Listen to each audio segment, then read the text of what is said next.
Grey code. आपने देखा अभी ग्रे कोड क्या होता है, ग्रे कोड हम लोग कैसे फाइंड करेंगे। ठीक है, ग्रे कोड में क्या होता है कि हमारा जो 1 बिट में नंबर हम दो ही नंबर को रिप्रेजेंट कर सकते हैं, तो उसमें हम क्या करते हैं 0 और 1। 0 को रिप्रेजेंट करने के लिए 0 और 1 को रिप्रेजेंट करने के लिए 1।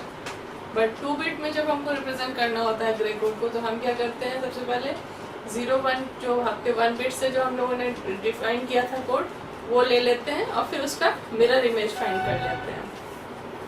0 1 आया तो नीचे आया 1 0। ठीक है, उसके बाद उसके अपर हाफ में हम लोग सेकेंड बिट के लिए मीन्स MSB के लिए यानी मोस्ट सिग्निफिकेंट बिट के लिए हम लोग क्या करते थे, अपर हाफ में सब में 0 देते थे और लोअर हाफ में सब में 1 देते थे। इसी तरह 3 बिट का फाइंड किया। 3 बिट फाइंड करने के लिए जब हमारे पास 2 बिट का आ गया, तो 2 बिट्स के जितने कोड्स आ गए 0 1 2 3 के लिए, वो सारे हम ऐसे ले लेते हैं LSB में, LSB के लिए दोनों बिट्स के लिए, और उसके बाद फिर उसका हम मिरर इमेज फाइंड कर लेते हैं। मिरर इमेज फाइंड करने के बाद क्या करते हैं, थर्ड बिट यानी कि MSB जो उसका मोस्ट सिग्निफिकेंट बिट है, उसको फाइंड करने के लिए क्या करते हैं, अपर हाफ में हम पूरे में 0 डालते हैं और लोअर हाफ में पूरे में 1 देते हैं। ठीक है, तो ये सब हम लोग देख चुके हैं कि ग्रे कोड कैसे फाइंड करते हैं। अब हमको देखना है कि ग्रे कोड आपके पास है भी, आप ऐसा करें, वो ग्रे कोड वाला लेक्चर को वीडियो नहीं तो फिर से एक बार देख लीजिए उसको रिवीजन करने के लिए।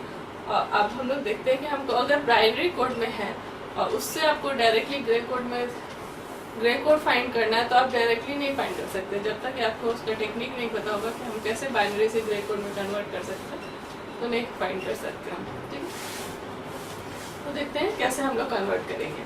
सपोज आपका नंबर है 1 0 1 1।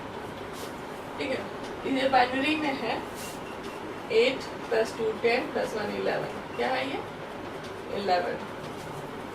हमको इसको ग्रे कोड में कन्वर्ट करना है। तो ग्रे कोड में कन्वर्ट करने का तरीका होता है कि जो हमारा MSB होता है यानी मोस्ट सिग्निफिकेंट बिट, उसको हम एज इट इज कॉपी कर देते हैं। ठीक है, नेक्स्ट अब हमको उसके बाद के बिट्स को फाइंड करने के लिए क्या करते हैं, पहला MSB और उसके बाद वाले बिट का में XOR ऑपरेशन परफॉर्म करते हैं। XOR में क्या होता है, जब आपका इनपुट्स दोनों डिफरेंट होता है तो आउटपुट 1 होता है, और जब आपका इनपुट जो है दोनों सेम होता है तो आउटपुट 0 होता है। तो यहाँ पे 1 और 0 एज एन इनपुट काम कर रहा है, तो यहाँ पे इनपुट अपना क्या है, डिफरेंट है, तो आउटपुट क्या होगा 1। ठीक है, ये आउटपुट हो जाएगा। फिर ये इसका थर्ड इधर से हम देख रहे हैं LHS से, तो यहाँ से थर्ड बिट आपका ये वाला है, इसको फाइंड करने के लिए क्या करते हैं, फिर इसमें XOR परफॉर्म करेंगे इन दोनों के बीच में, सेकेंड और थर्ड में। तो 0 और 1 दोनों डिफरेंट नंबर हैं, तो फिर इसका क्या आउटपुट हो जाएगा 1। और फिर 1 1 का 1 1 में XOR करेंगे तो ये क्या हो जाएगा, सेम होता है, तो आउटपुट क्या होता है 0 होता है। तो ये यानी कि 1 1 0, ये हो गया आपका 11 का grey code in grey code. इसी तरह से कोई भी बाइनरी नंबर का हम ग्रे कोड फाइंड कर सकते हैं। सपोज आपका नंबर है 1 0 0 1। अगर हमको इसका ग्रे कोड फाइंड करना है तो क्या करेंगे, ये आपका एज इट इज कॉपी कर देंगे और इन दोनों के बीच में XOR परफॉर्म करेंगे। तो ये क्या हो जाएगा 1, फिर इन दोनों के बीच में XOR परफॉर्म करेंगे, चूंकि आपका सेम दोनों इनपुट्स है तो आउटपुट क्या होगा 0। इन दोनों के बीच में आप XOR परफॉर्म करेंगे तो 0 1 का क्या होगा 1, तो ये हो जाएगा। ये क्या है 9 है बाइनरी में, और ये क्या हो जाएगा 9 इन ग्रे कोड। आपको जो मैंने टेबल दिया था ग्रे कोड का निकाल के 4 बिट्स में, उससे भी आप चेक कर सकते हैं। आप वो जो जहाँ भी आपने कहीं पे नोट किया है उसमें चेक कर लीजिए कि ये 9 का ग्रे कोड आ रहा है या नहीं आ रहा है। इस तरह से हम किसी भी बाइनरी नंबर का आपको देंगे, उससे आप ग्रे कोड में कन्वर्ट कर सकते हैं। अब हम देखते हैं इसको हम सर्किट के फॉर्म में कैसे लिखेंगे।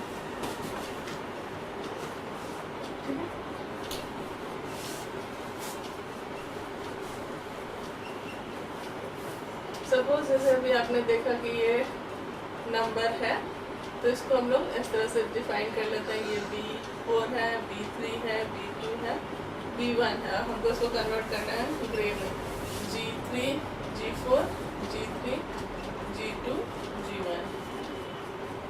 या ऐसे G0, G1, G2, G3 करके भी लिख सकते हैं। तो G4 के लिए क्या करना है हमको, डायरेक्टली जो जो कुछ भी B4 का था वही G4 में असाइन हो जाता है। B3 में क्या करते हैं हम लोग, B3 में G3 के लिए जो आपका इसका आउटपुट आया था, यानी कि B4 या G4 दोनों में से कुछ भी लिख सकते हैं, G4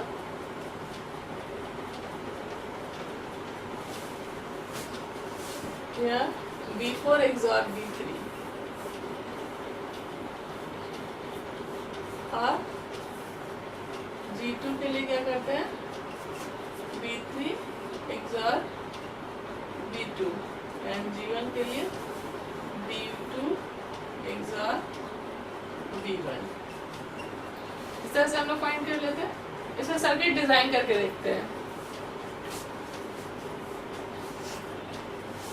ये लिख लीजिए आप लोग, पॉज करके लिख लीजिएगा, फिर आगे प्रोसीड करेंगे। मैं ऐसे ही यहाँ से इरेज करती हूँ, फिर आगे मैं इसका सर्किट डिजाइन करूंगी। सर्किट डिजाइन करके देखते हैं कि ये कैसे बनेगा। तो आपने क्या देखा, 4 XOR गेट चाहिए हमें।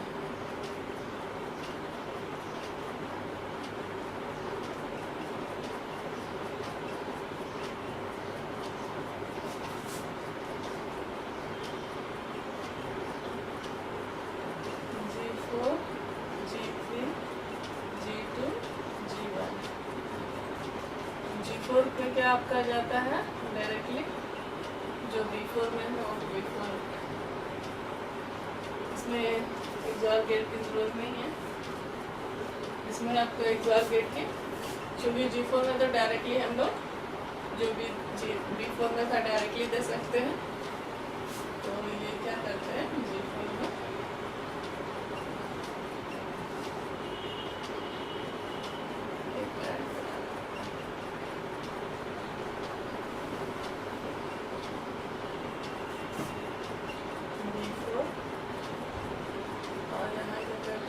B4 and B3 के बाद B3 and B2, B3 XOR B2 and ये हो जाएगा B2 XOR, हमको यहाँ से लेने की जरूरत नहीं है, यहाँ से हम लोग ले सकते हैं B2 XOR B1। ये हो जाएगा इसका सर्किट, ठीक है। ये आपका कहलाएगा binary to get gray code. ये आपका गिवन है G4,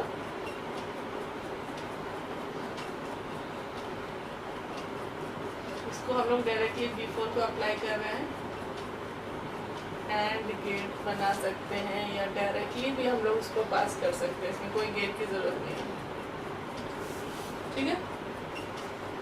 सो नेक्स्ट हम लोग देखेंगे कि हम लोग ग्रे कोड से बाइनरी कोड में कैसे कन्वर्ट करते हैं।